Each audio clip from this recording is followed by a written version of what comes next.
I now call this public hearing to order. I apologize for the delay. Apparently, there was some mix-up. There was another meeting that started here, and we had already reserved the room, so that has now been adjusted.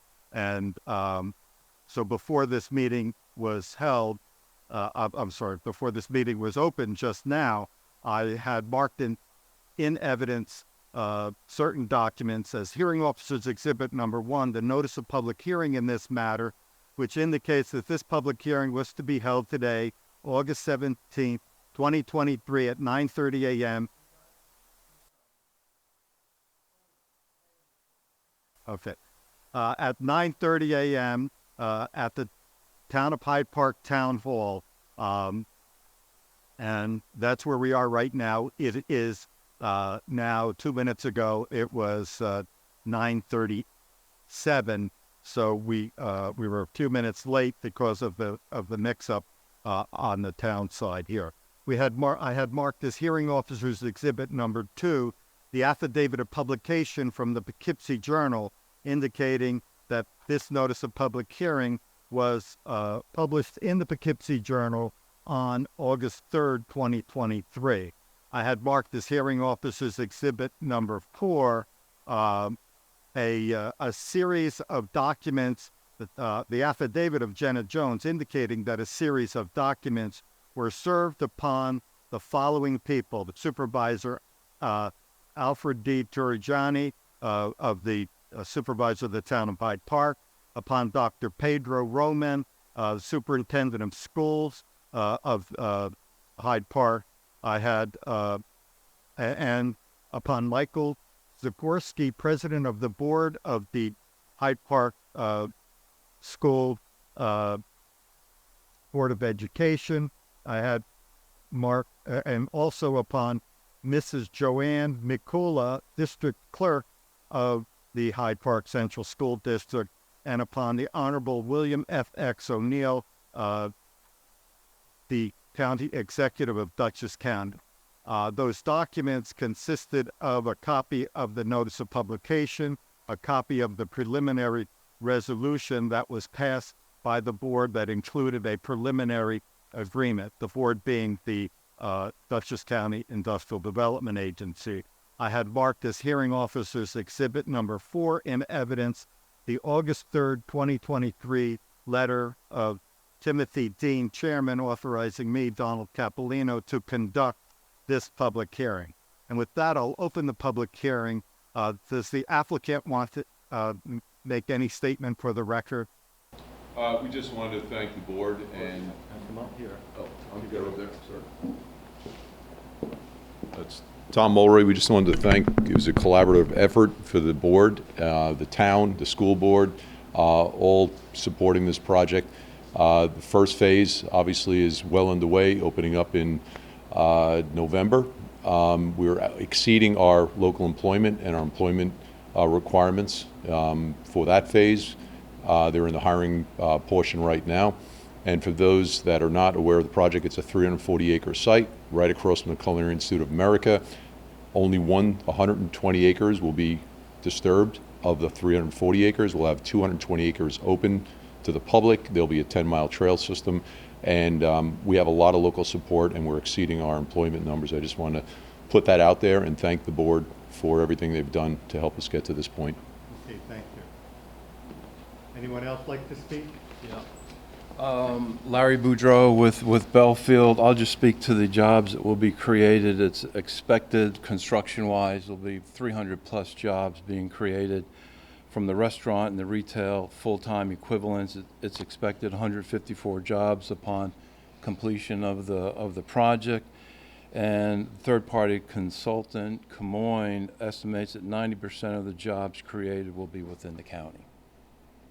Okay, thank you. All right. Members of the public, ma'am, would you like to come up and speak?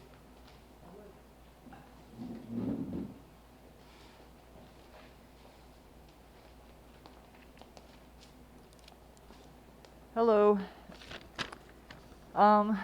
Can you hear me? Okay, right here. Right, yeah. I will. I'll project. T-Rex, Tyrannosaurus Rex, the most lethal dinosaur with a giant mouth full of sharp teeth, is a good name for this limited liability company from Delaware that plans to tear apart a delicate and beautiful green space on West Dorsey Lane, part of Hyde Park's rural landscape, as that beautiful green poster over there shows, to build a city, in fact, including a high-rise apartment building with approximately 344 apartments and multiple more buildings, including more apartments and commercial buildings. There goes the neighborhood. And the environment, Mother Nature, will be destroyed, including many life forms. Where are the wild creatures going to live? How many trees will be cut down? Haven't you heard that we need trees to breathe? Isn't it so ironic that fossil fuels will soon turn us all into fossils? Very ironic. And to add insult to injury, the taxpayer is to fund this tax-exempt destruction of our environment and quality of life in Hyde Park. Have you not noticed air quality index and heat indexes this summer, which were extremely hazardous, and that this summer is the coolest one for the foreseeable future? This so-called Bellefield, with its own private sewer district, T-Rex Sewage Works, will further burden an increasingly burdened waste treatment system. Is the Hudson River where this sewage will end up after treatment at the waste treatment facility in the city of Poughkeepsie, which, by the way, is where I live? I'm Marta Knapp. I didn't identify myself earlier, sorry. No relation to any of the local Knapps. I always like to clarify. If approved, a new village or city like Eastdale Village in LaGrange off Route 44, which has meant destruction of former farmland for development that only upper middle class people can afford. In my neighborhood in the city of Poughkeepsie, I live at 10 South Clinton Street, people are sleeping on the sidewalk and dying of overdoses, with the county of Dutchess making no plans to help most of the addicts and mentally ill and devastated people who end up there. We need Dutchess County Industrial Development Agency money to build multiple mini houses. Have you heard of that? Mini houses? And overdose prevention centers. Not multiple mixed-use development focused on tourism, hospitality, and culinary recreation. Multi-millions of taxpayer dollars for a pie-in-the-sky, multi-year, multi-phase project that assumes we have an unlimited future. I wish. Projections from credentialed environmentalists give us all about 6 more years before life on Earth will be unsustainable. Meanwhile, filthy rich private equity firms keep raking in millions and millions of tax-free dollars to destroy our beautiful valley. Public hearings are generally a formality to pretend people have some effect on what is really already a done deal. Most of the public doesn't even know what's going on until it's too late to stop the madness. Clearly, since I'm the only person here speaking on the issue and very opposed to this plan, and that's all I wrote down, but I was thinking, why don't you think about building like some kind of Noah's Ark? Like the big, huge cruise ships that sail all over the place, where it looks like an apartment building and a big, huge boat. Because from what I hear, we're all going to be underwater pretty soon. So you might be better thinking about making some kind of way to live on the water for as long as we actually can do that.